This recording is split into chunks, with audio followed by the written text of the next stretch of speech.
So this is the second official. Is it going? Episode. It is going. This is the second official episode of the Saxophone Performance Podcast. And I'm joined today by Dr. Frederick Hemke. It's beginning to wake up a little bit. Who's, regaining consciousness after a grueling day filled with talks and teaching and more talks. And a little music. And a little bit of music in there. Yeah. So, the whole point of this show is to get the perspectives of, I'm hoping, many, many different saxophonists. And so I'm sure. And I really just want the audience to know basically your story. And if you wouldn't mind starting from the beginning, talking about how long is this interview? We can go until the jazz concert, or we can do 1 hour. We did an hour with Marcus earlier. We don't. Yeah, you did a whole hour with Marcus. Yeah, I said a couple of questions. Talker, after all. It was not difficult. No. So there is no beginning. It just keeps going. It's a continuum. And I guess I can't recall there being a beginning. So that'll make a challenge for you. Maybe you can recall your first experiences with the saxophone. Oh, I can't even do that.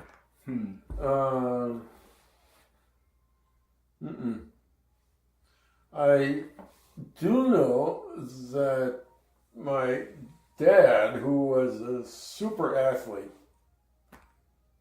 played saxophone when he was in high school. Mm-hmm. And why he played saxophone, I simply do not know. But he had a nickel-plated, which I still have, nickel-plated Holton in the attic. And I discovered that probably, and I said probably because I just don't remember really, when I was 10 years old. Now, why 10?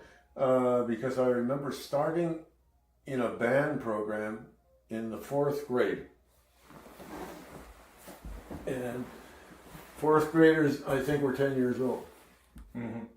So maybe it wasn't 10, but that's what I remember. And in the place where I lived, which was at the time an annex to the city of Milwaukee, the southern annex, which at the time was called the Town of Lake, had a renowned grade school band. Had its own uniforms, had a reputation of really fine making of music, and a program that involved lots and lots of kids. So I joined the band, even though I think my dad would rather have had me get involved with athletics. But I did join the band, and that's when I started. So the band director also taught everybody how to play the instrument that they chose. So for a long time, I was taught by the band director, whose name was Anthony Erickson. And so it went. We marched Memorial Day and every major holiday during the summer, and then we gave concerts during the year. And I knew lots of kids through that, including the entire saxophone section. I think I probably started on either tenor or baritone, although I had my dad's alto. I don't think this is much of an interview. You're not saying anything. I'm letting you fill in. I know. You're letting me do all the work here, right? I'm not sure I want to do all of that. Okay, so but at any rate, so graduated from there into high school, right? And the kids all the kids went to the same high school, but that was in the city of Milwaukee, and there were lots of good players in this grade school band. Lots of good players. Some of them became lifelong friends, as a matter of fact, and some good saxophone players who constantly offered a challenge to get better in order to play as well as they did. So in high school, a lot of them came along also. The high school band director also was well known. Probably in the city of Milwaukee, the Bayview High School Band was the best band in the land. And he, the director, believed in competition. But not the band. The band didn't compete. He believed in internal competition. So every single rehearsal, he encouraged all of us, not just saxophones, everybody, to challenge the person next to you that was one up to see that you could move up in the ranks.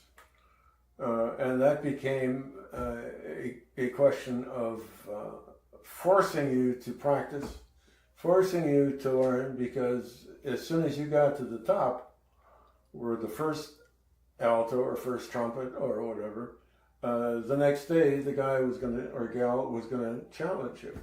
In my case, there were a lot of gals that played very, very well who wanted to be in the first position. But I challenged all the way up from the bottom when I got there as a freshman, and then remained on top with few exceptions, although I'm sure that there were days when I lost and had to go back down. But boy, I wasn't going to let that happen. Wouldn't last long. No, it wouldn't last long if it did happen. So I played first alto, then I became a soloist with them. Eventually I became the band's drum major. And increased in my desire to play my dad's horn. It got to the point where I had to get a new horn. I should just back up. In grade school, the school did enter contests, both, and Wisconsin had a tremendous system of competitions that was done on a local level and then a state level. My wife did it on flute, just like I did on saxophone, where you get medals for first, second, third. But the grade school was really into that. So I started off, as I said, on my dad's Holton, and then by 8th grade, the horn simply couldn't do what needed to be done in order to win the contest at state. So I got a new saxophone, a Constellation. Brilliant horn. It's great. And then I went to high school, and they didn't have competitions. They just had competitive in the band, but they didn't enter any state or local competitions. None of that. And must have been about maybe a junior when I ran out of that horn also, and got a Sommer. And that was a balanced action. And I kept that horn until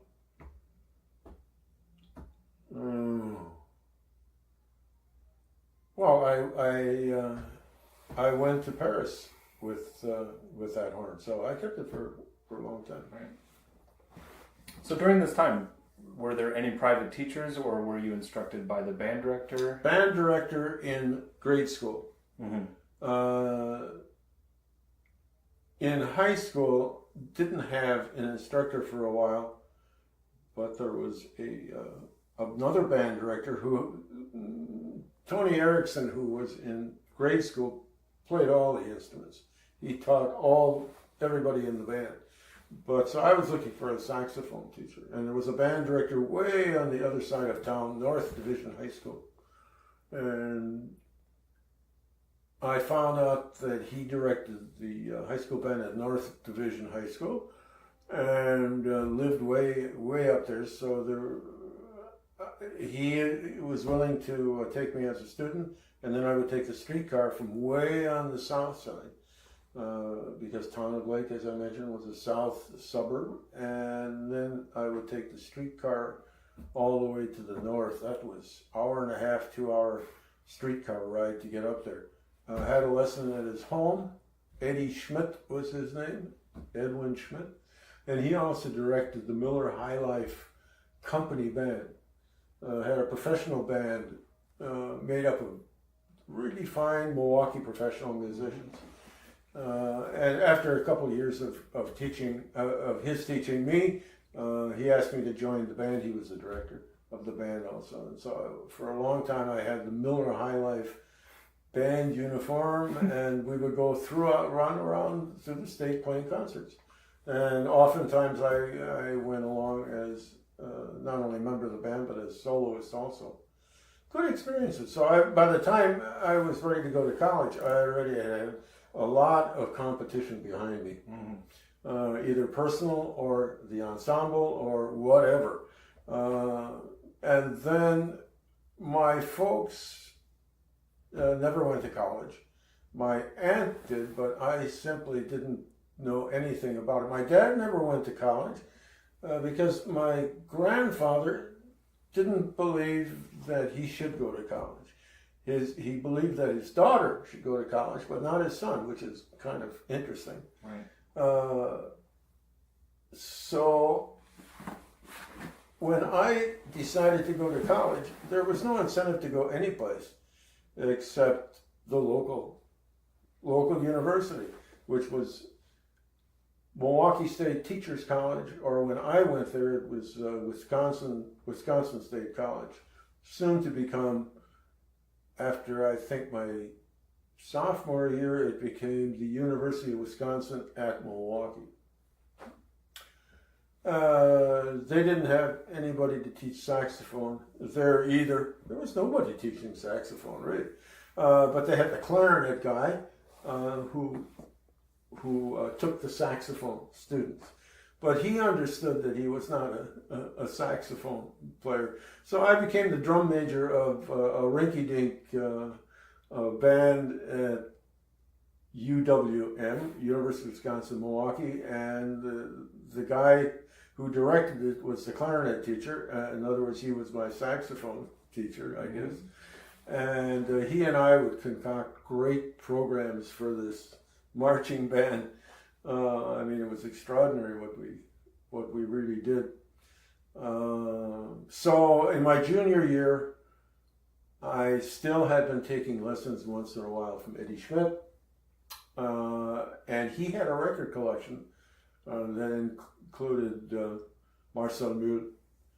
That's the first time I had heard of him. My own record collection consisted of Freddie Gardner, who was an English saxophonist of popular music. And after I heard Mühl, I decided, well, that's where the saxophone is headed. And so I wrote to him at the conservatory, just an open letter. I mean, no address, just Paris Conservatory, and got in correspondence with him. And so it goes. So it goes. So with your experiences with the Miller High Life Band and Edwin Schmidt's marching band, I take it, what kind of music were you playing? The bands, the Milwaukee school system was a fantastic system. It based on old German pedagogy from all the way through in every subject. Very strict, but making sure that in music it was included into the curriculum. They had a great orchestra program, a great band programs. As I said, I think Bayview was the best in the city, but still, every high school had a band program, orchestra program, choral program, and then they had all city meetings, all city bands, all city orchestras, all city choruses. So you had hundreds and hundreds of kids from Milwaukee that were involved. And it was just, it never bothered my dad that I wasn't in athletics because I was part of a team. The team was all music. Right. Everybody in the city did something in music based on that old German tradition.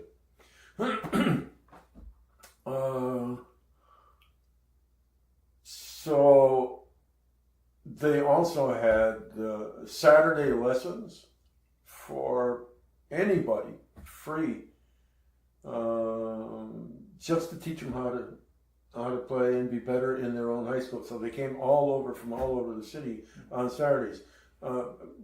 Because I was good, I became a teacher in that program, and more. Did you end up hearing back from Marcel Mule? Yeah, I did. He wrote back in French, and he was kind of amazed that I wrote to him. But he said, "I can't promise you anything. If you want to study with me, you have to come here and come to Paris and try out for lessons." So I did. I borrowed $500 from my parents and $500 from my grandparents, and booked a place on the SS United States and took off. How old were you at this point? 20. 20. Yeah. Okay.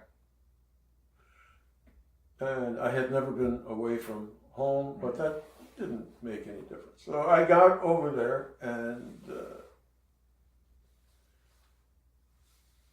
I had studied French before I went, studied during the summer before I left, and thought I knew French pretty well. Had a good background in Spanish before that, and so it wasn't difficult to transfer. But when I got over to Paris, of course, nobody spoke French. They all spoke colloquial French, and I was completely lost. So it took a little bit, but I didn't have any place to stay, didn't have any idea where I was going to stay, much less any place to practice. So the first thing I did was call up Mule, and then I would say my broken French, because I certainly wasn't as good in French as I thought I was. But he helped me set up a temporary space, at least with a friend of his who had an open room.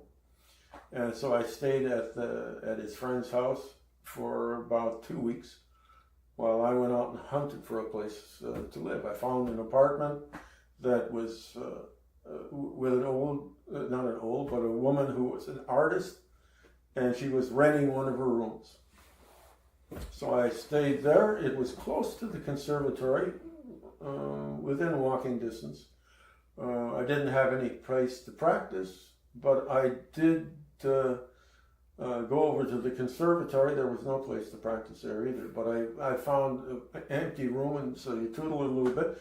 And then I met Mule there and played for him. And bless his soul, the class at the conservatory is comprised of 12 students.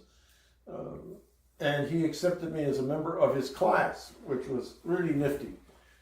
There always has been a place étranger, a foreigner's place, but he didn't put me in the place étranger. That was a limited place, a limited opportunity. You couldn't be part of the class, but you could come in and observe once in a while and have a lesson once in a while. But I became a member of the class of 12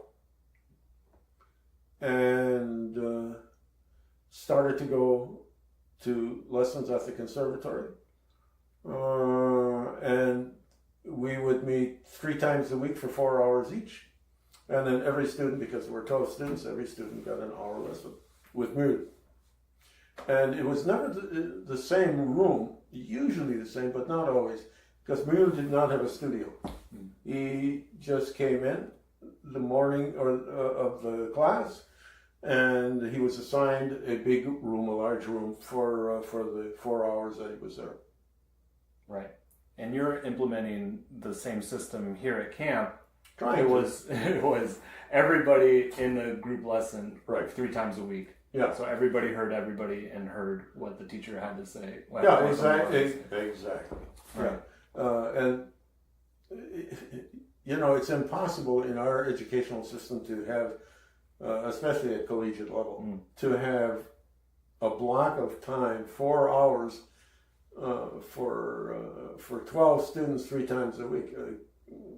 Universities don't run that way. Right. But here, at least we have a chance to get together for 3 hours with 10 of our students. The class at Snow Pond is 20, no more, just 20 or 5 quartets. And we just divided the class down right in half. So we'd see 10 at a time for 3 hours together. And students would play for each other and then receive critique from us, and also open up for discussion. Any questions, any criticism from the class itself. And it was the same at the Paris Conservatory. Yeah. You were able to offer criticism. That's great. Yep. So what stuck out about Marcel Mule's teaching? What were some principles that he taught the students? Well, the students were all good students because they had come from local conservatories. The Conservatory of Paris is called the Supérieur, but there are, and so that's where everybody, regardless of what instrument they play, tries to reach Paris and the Paris Conservatory. Bordeaux has a conservatory, there's one at Le Mans, there's one at Dijon, they're all over the place, but those are all local conservatories. So they have the same system, that is, you win a prize, or you win your prizes, and on the basis of that, then you can compete for one of the spots, in saxophone or any of the instruments, one of the 12 spots in the class.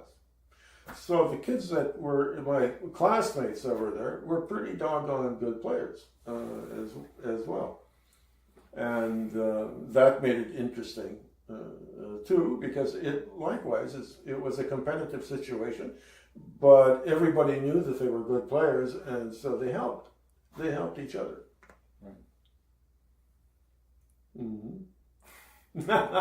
So with no practice rooms. So after I finally got a place to stay, right, then I really started to look around to find out what people did.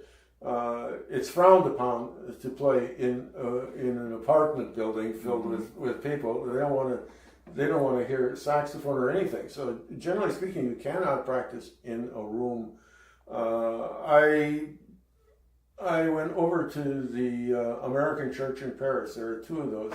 This one's on Quai d'Orsay, and found out that they had a room way, way back in the church that wasn't being used.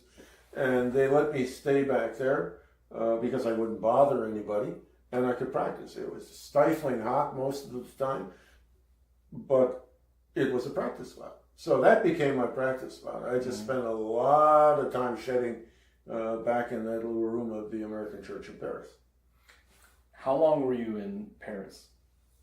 From September, either August or September. I think it must have been September until the following July. Yeah. And you tell us in lessons that when you were at the Paris Conservatory, you practiced 8 hours a day. Well, yeah. You didn't have to practice anymore after that. But that's true. I figured that was enough practice. Right. You know, I know. I always tell my students that they have to practice because they have to. But I'm not a great lover of practice. I do it and I did it for years because it's an absolute necessity that you practice. But it was never one of my favorite things to do. I enjoyed performing, but I didn't enjoy woodshedding every single day. Although in Paris, I paid my dues. Right, of course. And this year just happened to line up with the concours where Alfred Desenclos wrote the. Yeah, right. There were every year there's a concours. Right. But this year happened to be the year that Desenclos was commissioned to write the concours piece for the final examination. Mm-hmm. And as it happened, it turned out to be a pretty good piece. Some of those conservatory pieces are not very good, actually. But this was a good one. Mm-hmm. And as is evidenced by the fact that for many years it has been on international contest lists along with other standards. So it has become almost a standard in itself. It's well written, it's a good piece of music, and it's not easy. Right.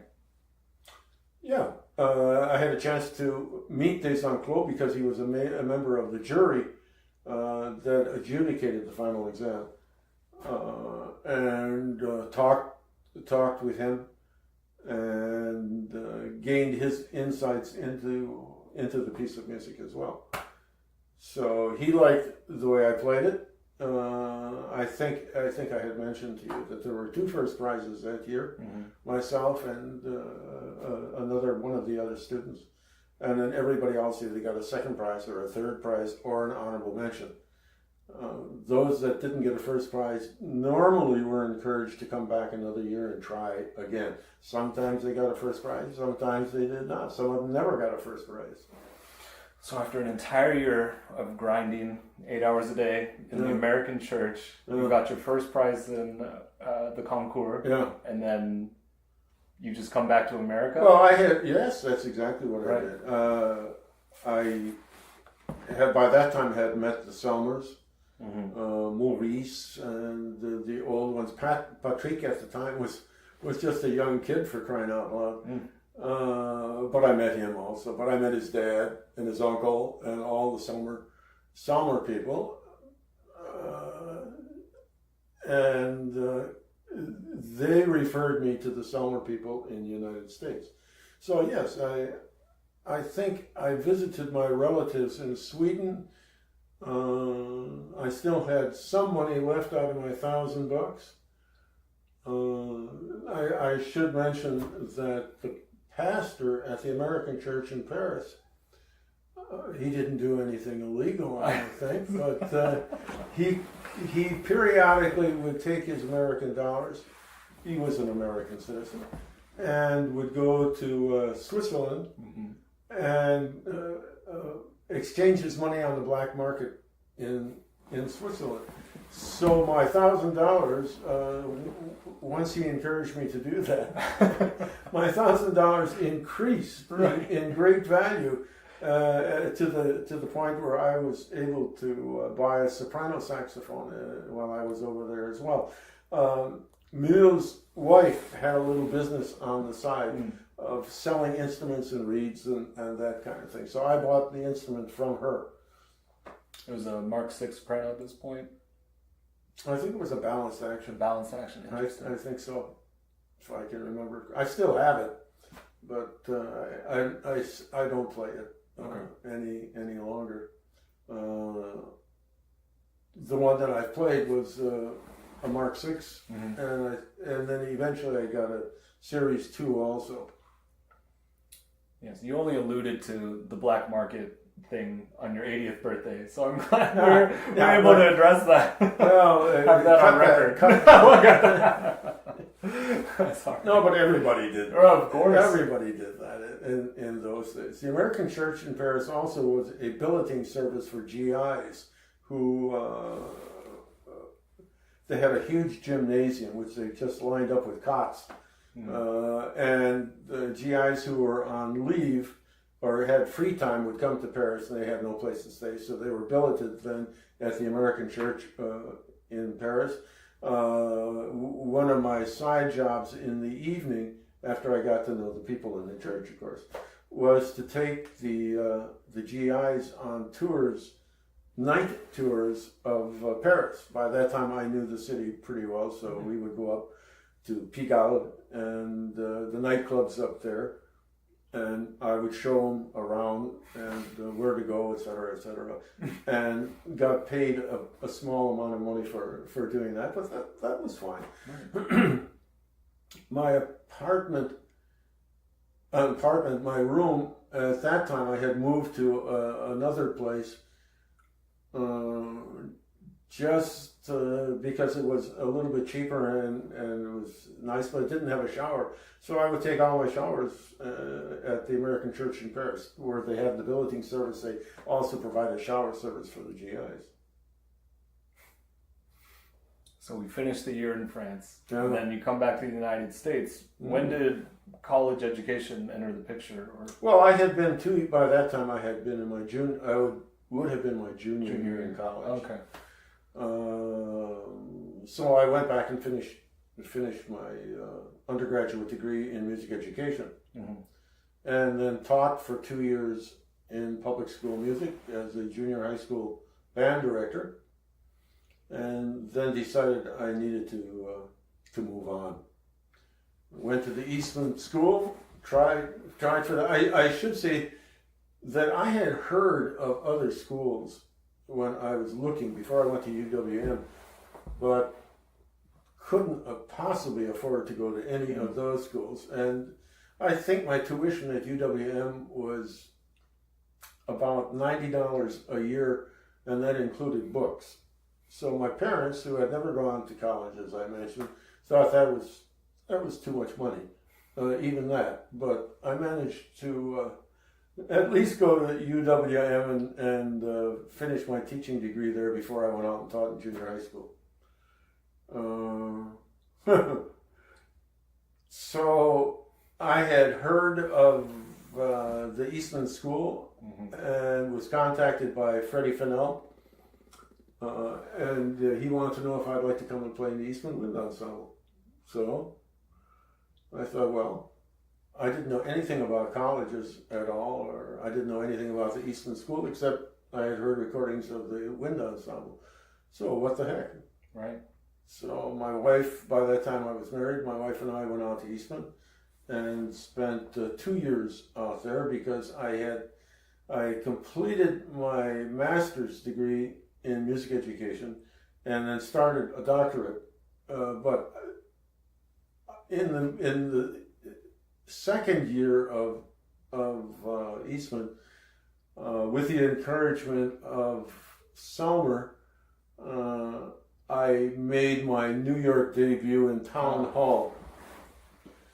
And it's interesting, my wife just, while I've been here at camp, she sent me she was going through all kinds of stuff at home and came across the telegram that the dean at Northwestern had sent me about 4 days after I gave my town hall recital, and 4 days after the reviews had come out in the New York papers. Benny Goodman was at my recital, so was Sigurd Rascher, and so was Sonny Rollins. Well, now what in the world were they doing there? Well, they were there because they all knew the Selmers, and because the Selmers were instrumental in promoting me to do the recital.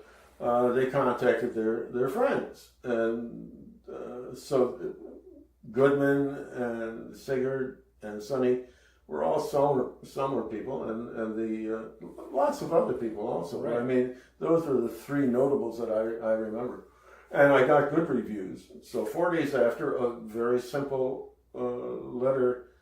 telegram came asking if I'd like to teach at Northwestern. And I didn't have anything cooking. So I finished the second year while I was beginning the doctoral program. Just left and never did finish my doctorate there. Eventually I finished it. I did it at the University of Wisconsin in Madison. So I went and took the job. I found out when I got there it was a part-time job.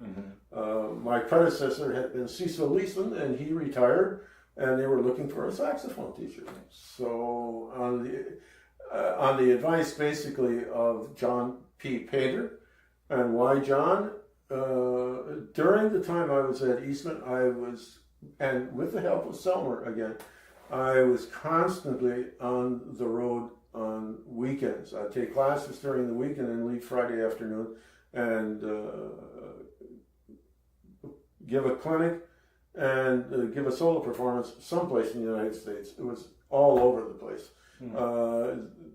Selmer had representatives out in the field, and they would call up and say, hey, would you like to come out and play with this band at the high school, at the college? Where? Sure, right.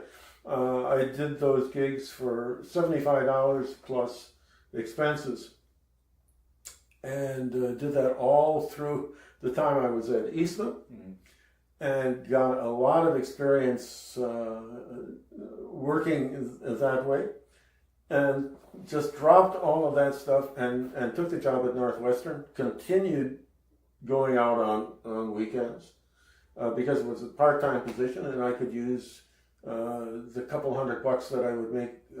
Sometimes I would do 2 or 3 appearances a day, all within a similar vicinity that the summer reps set up, but did those as well as taught part-time because I only had, when Cecil retired, he didn't have many students left. I think I only had two or three students. I recruited some right from Northwestern. Jimmy DePasquale was one of my first, if not my first student. I had contacted a number of potential students while I was out on the road giving clinics and being soloist, and contacted them and enticed them to come to Northwestern. And so eventually, within the year that I was there,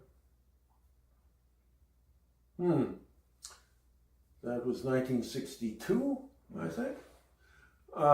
Within the year, I talked to the dean and said, it's not so easy living here when you're just working part time. He was fine. He said, well, we can use you if you can teach harmony theory, ear training, and sight singing. That wasn't a big deal for me. I had studied that at Eastman, of course. And so I said, well, fine. So I got a full-time position as an instructor, teaching theory, ear training, and sight singing, and saxophone. And then I was able, within the next 2 years, to really do a tremendous amount of recruiting. And a lot of that had to do with the fact that I was still going out on weekends, meeting a lot of saxophonists in high school, good players, and recruiting them to come to Northwestern. So after 2 years of theory, ear training, and sight singing, which I enjoyed, it was fine, but I had a big enough class that I didn't have to do that. And then I was quickly promoted to assistant professor. I took the initiative at that point. The organization for winds and percussion instruments at Northwestern didn't exist. They had a department of strings, but they had nothing for winds and percussion. So I talked the dean into allowing me to be the chair of the winds and percussion department, newly formed. So I formed the thing, got it all organized, and we were off and running with the help of Wally Kujala, who had just joined the faculty from Chicago Symphony.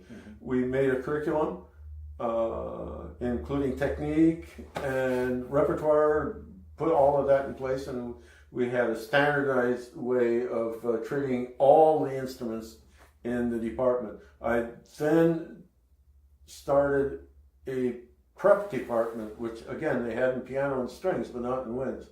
Hired a faculty for that, and started to recruit kids into the prep department, who then fed in to the rest of the university. So I was soon promoted to associate professor, and that went well. Got a really good class, some very strong players. Formed a quartet. Kept in touch with Mule all that time, sent him recordings, see what he thought of it. He was very encouraging with all of that. And I had been there for about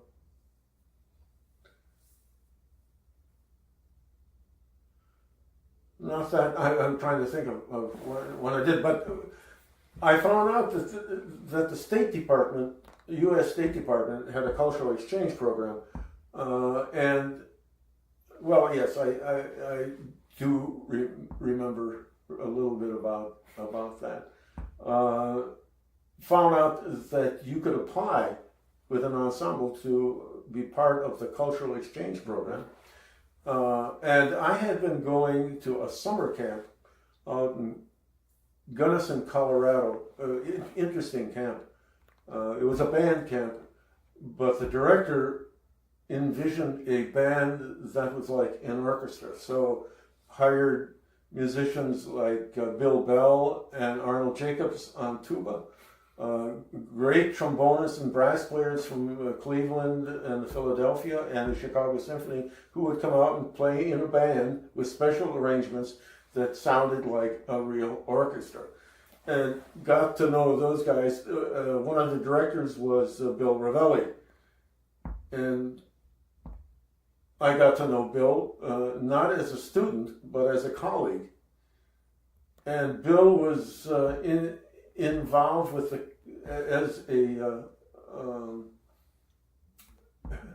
a person that reviewed the applications for cultural exchange programs for the government.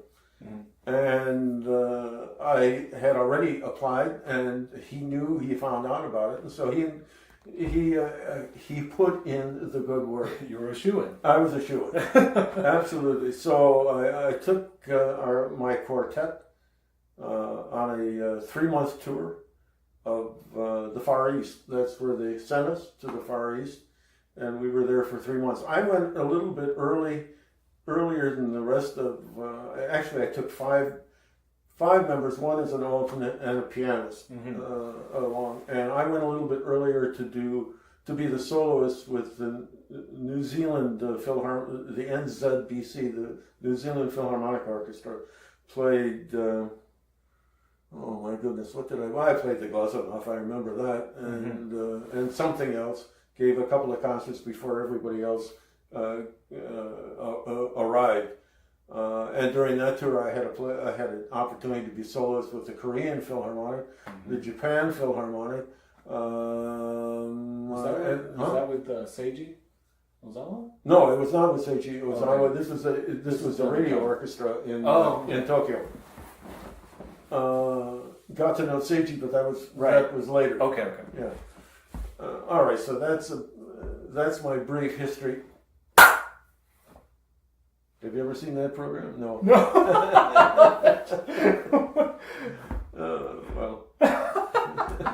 I'll look it up later. Yeah. Okay. Oh man. Well, I have to back up a little bit. All right, so, back up. You finished your doctorate at UW Milwaukee. Yeah. Okay. No, I didn't. I finished it at Madison. Milwaukee at the time did not have a doctoral program. Madison. Now, how did I get that? Right.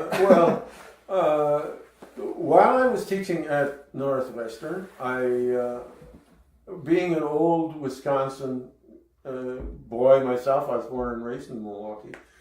I noticed that they had no saxophone. You've got to remember that back in those days, there were no saxophone teachers anywhere. Right. Larry Teal was the closest that came to that, and he had a studio in Detroit. He taught students in the studio in Detroit, and he also taught part-time at Michigan. Mm-hmm. Eventually, he also became full-time, similar to myself in that regard. But you either went to Michigan, or you went to Cecil Leeson in Northwestern. There was no place to go. Iowa had a good program with Jaime Voxman, but that was a woodwind. Jaime was a clarinetist, but they taught saxophone there, and you could get a degree in woodwinds at Iowa, and then there was nothing. Gene Rousseau at the time was teaching, but he was an oboist. In fact, he's a Northwestern guy. He got his undergrad there, and maybe even a master's. I can't remember. Wow. But he was teaching oboe at Luther College.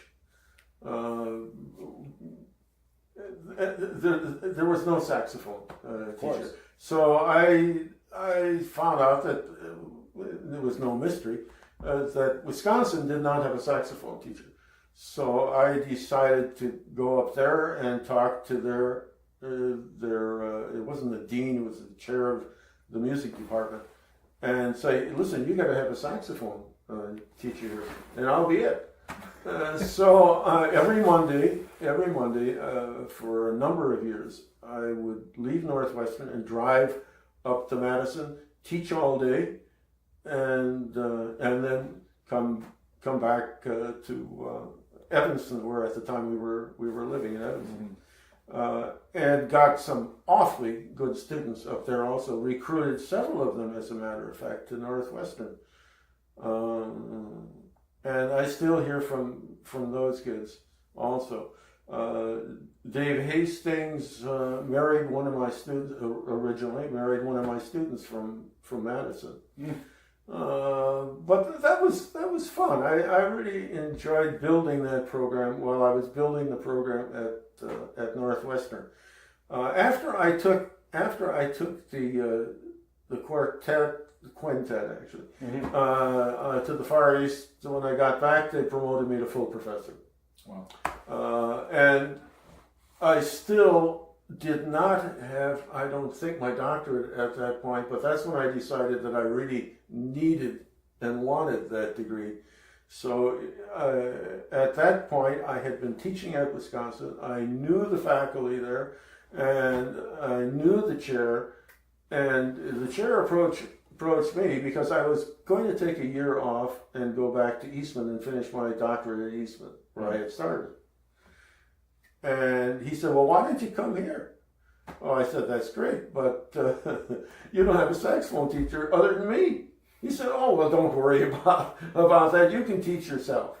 So I decided to go to Wisconsin, not to study saxophone, but to get the degree. So I took all of the coursework for a doctorate and didn't take any lessons. But I spent time with the clarinet teacher just because he was a good guy and he liked saxophone. We'd play quartets and stuff, things like that.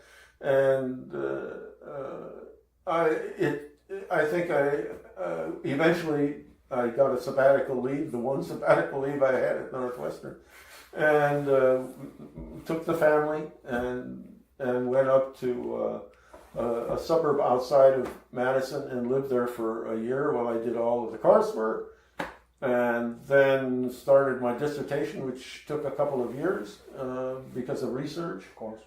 Well, you know how that goes. and got my and eventually I think I can't remember 76 I think I got my finished everything there was to do and got the degree, and they had a very good library up there. When I was after my year of residence and was off of campus, I took big advantage of the Newberry Library down in Chicago. I also spent some time at the University of Chicago, which has got an excellent library also. And of course Northwestern, all of them. And then I took, during the summer, one summer I went to Paris and worked at the Bibliothèque Nationale, which has got all the best stuff in the world when it comes to saxophone, and did a lot of research there. And then started to write and spent a goodly amount of my life while my wife took care of our kids. Every single night down in the basement, writing, doing research, going through all that stuff that we all have to go through. But it was a worthwhile project. I really enjoyed it. So after I had the degree, then I lobbied at Northwestern to have a degree in winds, a doctoral degree in winds. And the faculty fought me on that for a while, but I prevailed, including a degree in saxophone, of course. So we were really a very early program. I don't think there were any others that had a doctorate in saxophone except Northwestern. Well, that's the way she goes. It had its pluses and its minuses. I know the year that I took the 3 months that I was gone, you will appreciate this. The 3 months that I was gone on tour for the State Department, I convinced my wife to meet me in Japan after the tour, and that took some doing. So she left my son and daughter, didn't have a son then, my daughter with my mom and dad in Milwaukee while she flew to Japan. And we were gone a good month. So the whole trip, I was away about 4 months. And when I came back, we went to pick up my daughter in Milwaukee, and she didn't know me. Oh my gosh. And that was one of the hardest things I think I have ever gone through. She would have absolutely nothing to do with me. She just didn't know me. Took a long time to rebuild that confidence. And frankly, I'm not sure I ever did really ever get her complete confidence again. Because as a teacher and as a performer, I was gone so much of the time. As I said to you, every single weekend I would be out on the road. And when I was working on my dissertation, it was every night down in the basement writing. So my wife, bless her soul, really did the family work. Yeah. And so that everything, becoming well known, getting the degree, earning a professorship at the university, all of those things along the way have a cost. And in my case, the cost was really lack of contact with my kids. It took a long time. I mean, my relationship is fine. It's not that, but you can sense that they didn't like it. It was really very difficult. But I had such high aspirations for the saxophone that I felt it just had to be done. So I did it, and as I said, you sacrifice some things in the process of working out your ideals. That's the way life goes. Well, it seems similar to the biography of Adolf Sachs, because after I read your dissertation, it occurred to me that this man really worked tirelessly to get his instrument out there, and then you were in Paris going through newspaper clippings and all the biographies, all in French, and then wrote the paper basically on him and the creation of his instrument. It's it's almost the spirit of saxophone that we all have to kind of struggle and sacrifice. We do. Yeah. Anyone who has gone out and performed will testify to the kind-hearted people that come up after a concert, after a recital, and say, "Gee, I've never heard a saxophone like that before." The second question is inevitably, do you play jazz? Mm-hmm. Or what do you do for a living? I play the saxophone. You're a jazz musician. Now I love jazz. It's not that, but I've always tried to show the other side of the saxophone and be the proponent for the classical saxophone. It's not that I don't appreciate or don't admire jazz musicians. I do, very much so. And I've had a lot of really good students who have become jazz musicians. Ron Blake, who's teaching at up at Snow Pond right now, is a prime example. And he's not alone. I've had a lot of musicians that have turned out. Bunky Green. Bunky Green, yep. David Sanborn, and there have been many more. Of course. So it's not that, but we still have work to do. Of course. I mean, you still get people that think of the saxophone only in one regard, and that is as a dance band instrument or as a jazz instrument. So you mentioned the audience that comes up to you after the recital. Yeah. I'm thinking back to your town hall recital in New York City.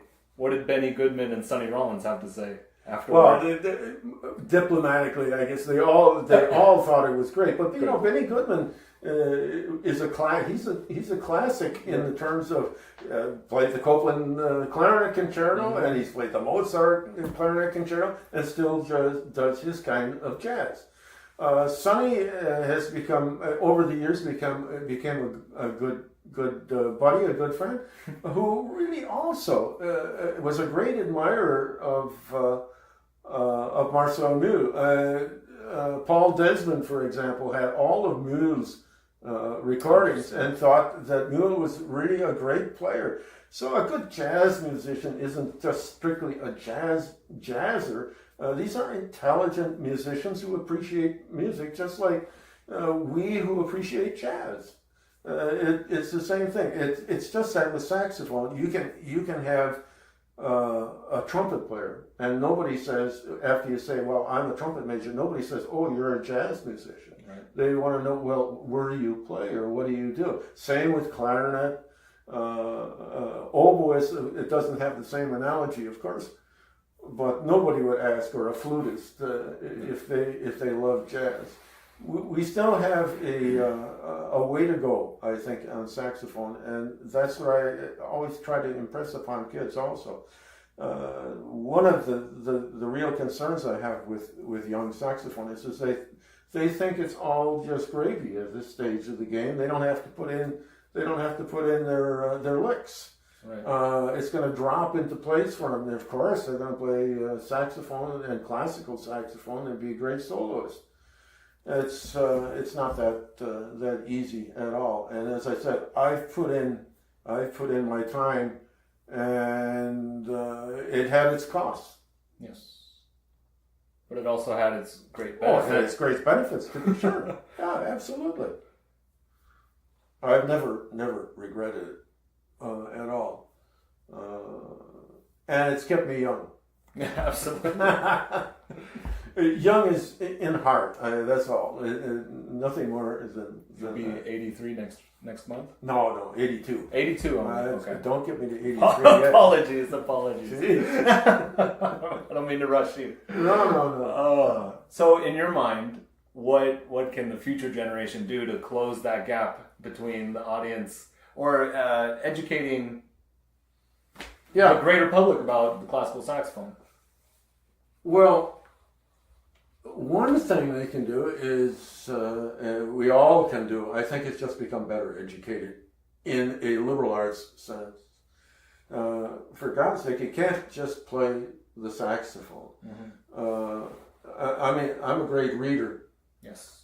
And I believe that saxophonists have to be able to be a little bit smarter than everybody else. So you need to have a sense of history. Really, you need to have a sense of literature. You have to have a great sense of all of the arts, not just music. You have to be able to transcend the saxophone per se. Saxophone for me is just a tool that I use because it's a beautiful instrument. It's a tool that I use to express who I am as an individual. For me, the great joy, of course, is when you talk to musicians, other than saxophonists, we can talk about things other than saxophone, other than music, for that matter. We can talk about art and philosophy and history, and that is something that younger saxophonists don't always appreciate, that they need to broaden themselves as individuals, not as saxophonists. So you can play Caprice en forme de valse faster than anybody else. You can play the Iber while standing on your head. You can play a contemporary piece of music by Babbitt, or with all the notes in the perfect place. But that's not what the issue is. Who are you as an individual? What have you got to say as a personality? What do you have to say as a musician? What do you know about Bach, Handel? What do you know about Mahler? What do you know about Beethoven? What do you know about anything? You really have to know intimately where you sit in context of the art world. You should remember, I've always always ask students that because we live in the Chicago area, take time to go down and listen to the Chicago Symphony. Take time to go to the Chicago Art Institute. Look at art, read books, read philosophy. Do something other than play the saxophone. Mm. Saxophone is lovely, but you can't build your life, and you can't build changing other people's opinion of the instrument by just playing saxophone. It's too limiting of a perspective to do that. It's necessary to really broaden your education much more than is possible, but you got to work at it. So even if I spend 4 hours on my saxophone and then spend the rest of the time on my phone, yeah, I'm not accomplishing what you're talking about. Absolutely not. No. I want a rounded personality. Uh-huh. You know darn well that you had to work hard for your degree, yes. And that's because I wouldn't tolerate anything less than that. So you could play the saxophone well. That's great. But that's not what I was interested in. I wanted you to be exactly what you turned out to be, a well-rounded person that can express themselves in an artistic sense and sit down in conversation with anybody and be able to discuss. You've talked to Marcus, and he has a well-rounded. Oh my goodness! Yeah. When he studied with me, I encouraged him because he's just that kind of a guy. Yeah. I encouraged him to take more courses in philosophy than in music. Mm-hmm. He knows his music and he loves philosophy. So he did that, and he's kept on with it as well. He has a better memory for those things than I do. That's for darn sure. But he's an interesting guy to talk to, isn't he?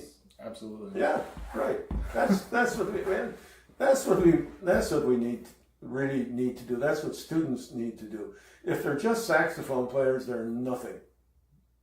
So that's part one. You build the saxophonist, you build the artist, you build the individual. Right. But then, when you have this great artist, how does it then connect with the greater public? What do you hope to see happen in the future? Yeah. Well, the saxophone is not going to be part of a symphony orchestra. There are pieces that we play in orchestra, but my fear is not for the saxophone in the orchestra. My fear is for the orchestra. Mm-hmm. It's become almost a museum piece, and that's a whole different discussion. Mm-hmm. But the fact of the matter is that this modern symphony orchestra does not play contemporary music. If they play a couple of pieces throughout their season in contemporary music, they're doing well, and a lot of symphonies don't even do that. And you don't find saxophone in Beethoven or in Brahms or in Schubert or in Mahler. So where is it going to be? It's going to be in contemporary music if it's anywhere. Mm-hmm. If we move beyond Bolero and Pictures at an Exhibition and that. So I don't see it there as a soloist. For the very same reason that the symphony is in trouble financially as well as philosophically. Conductors are not necessarily going to hire saxophone soloists because they remain rather very conservative, mm-hmm. and the stuff that we play is more avant-garde or at least contemporary. A good composer if a good composer, a well-known composer writes a piece for saxophone, a concerto for saxophone, then you get a crack at it. Mm-hmm. But it's short-lived. It will not last very long. No matter what. So from my standpoint, to being a soloist is possible for a limited few. Personally, I'm really engaged in in encouraging composers to write for saxophone in a chamber context. I really think that there's a future for saxophone in chamber music, especially when you join with other instruments. We talked about that a little bit today, but we have instruments that are accepted. I, for a long time, used to have a woodwind quintet without a horn. I had a lot of arrangements that I had people make for me for flute, oboe, clarinet, bassoon, and saxophone. No horn, just a quintet of all woodwinds. And if you can join in with other, what are, in quotes, accepted instruments, flute, oboe, clarinet, bassoon, violin, piano, anything that has its own standards already set in terms of traditional classical music, even contemporary music, especially in Europe, but even more so lately in the United States, has a following. And people then associate the saxophone with being along with the other accepted instruments. And I think that there's a great possibility for saxophone in that genre. Let's see. You never know. I don't have a crystal ball to see what's going to happen, but I think there's a real strong possibility that saxophone could be a real advantage and achieve a certain amount of respect in chamber music. Absolutely. And then we saw in your retirement with the collective of all your former students coming together to create the commission for the Hemke Concerto, Prisms of Light, by Augusta Reed Thomas. Right. So what do you think about this model, and why isn't it happening more often? Well, for the very same reason. She's a very fine composer. But there is a caveat. She's not that famous of a composer. And the symphony orchestras are not going to take a chance on someone like Augusta Reed Thomas. Put it in the program. And that's unfortunate, but that's the way it goes. I know that I made a direct approach to Muti with Chicago Symphony to see if he would be interested in that. No, he would. Maybe sometime later, but no. It just wasn't gonna be possible. And he prefers to perform Italian music and standards of literature. What is he afraid of? Well, he's afraid of the audience rejecting it and not coming to hear him play conservative music. They're all old, like me, and older. And he needs to placate those people that support the symphony orchestra. I have tried very hard. I did perform it and record it with the New Haven Symphony Orchestra on Nimbus, and I don't know if it'll be picked up by anybody. I do know that finally, after 4 years, it is going to be reviewed formally in fanfare. But that's only because of political pull that I have with some of the people that write reviews. And that's also what it takes. I think I have sent that recording along with a personal letter and recommendations to almost every single major symphony orchestra and minor symphony orchestra in the United States, thinking that while they're planning for 2 years ahead, it would never be right now, but for 2 or 3 years ahead, they would include the concerto. Note takers.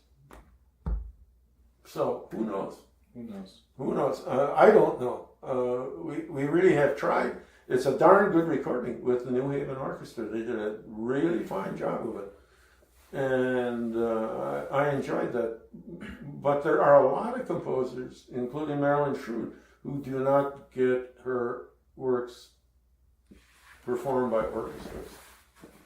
It's an economic, political question more than artistic question. I mean, I got awfully nice letters back from all of the directors commenting about the fine performance, but they're just not interested in putting it into their season programming. And why? Your guess is as good as mine, but I blame, I guess, the fact that we have older audiences, not young audiences, who are providing the sustenance and providing the foundation financially for these orchestras. And as you know, a lot of orchestras over the last 10 years have folded. They're gone. Some of them have come back reluctantly, but they're almost all outside of Chicago, New York, maybe Philadelphia or Boston, who have big foundations in back of them. The rest of them are still dependent upon local patrons. And when the patrons die, things get scary for the orchestra. And sometimes they just have to collapse.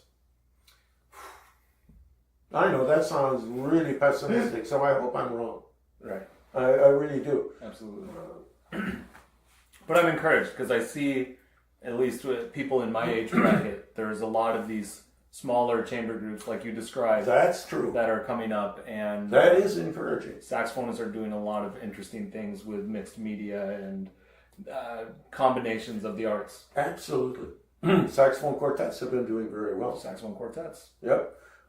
Fish-Off, any number of competitions have come up with really good saxophone quartets that win prizes.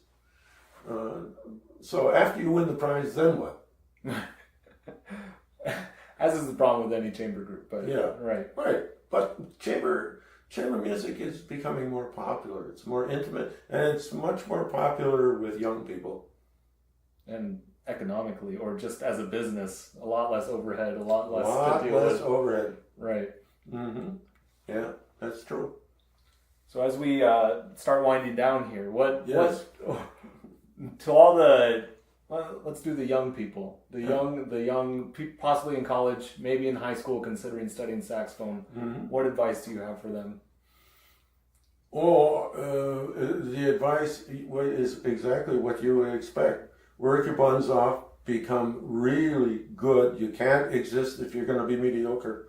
You have to be better than everybody else, and then take advantage of every opportunity that comes and say yes to anything. If it's playing the circus, say yes. When there was a circus, now you don't even have Barnum and Bailey anymore. But you want to make sure that you go to your library, you go to your church, you go to your synagogue, you go to the YMCA, you go to old retirement homes, wherever you can, and perform. You got to get out and perform. Someplace along the line, someone is going to hear you and say, "Hey, you got talent. Can I help you? Yeah.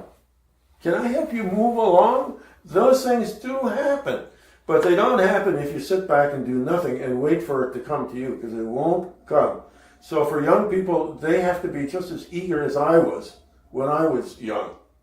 It doesn't work any other way that I know of. Maybe there are other ways, but I haven't seen it happen.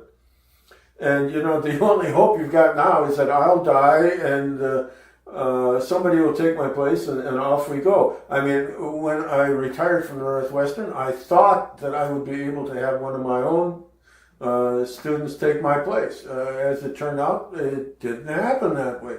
The dean thought otherwise.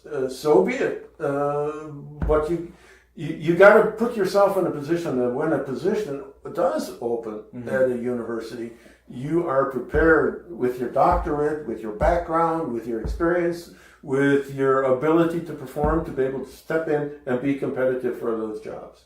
And certainly they're political, there's no question about that, but you got to be willing to put yourself in the position of being one of the people that people are looking at, and go for it. Wise words. Wisdom, I don't know, but I think there's a brilliant future for saxophonists like there is for flutists in that sense, or oboists, or clarinetists, or whatever. If you have persistence, if you have some vision, and if you're willing to do the dirty work that's necessary in order to move ahead. My words of wisdom are: don't expect anybody to give you golden apples. That it's all going to happen because you're a good guy and you can play well. You still got to make your way in this world, and especially in the United States. It's a little bit easier in some respects in Europe or in Japan or in the East. But here you've got to really work on it. You talk to Ron Blake in jazz. He's Saturday Night Live now and very successful. He went through good background, good education, really an informed jazz musician, but it didn't come to him. He's had to work for every inch that he's been able to conquer. And that's the word of wisdom: persistence, be good, practice. What other words can you give? Be assertive and make the grade because you made the grade, not somebody hands you on a silver platter. That sounds so simple to me. Okay, that's it. That's it. Thank you very much. Very much. You're very generous with your time. Yeah. Hopefully It's going to cost you, but to fish or not to fish, that is the question.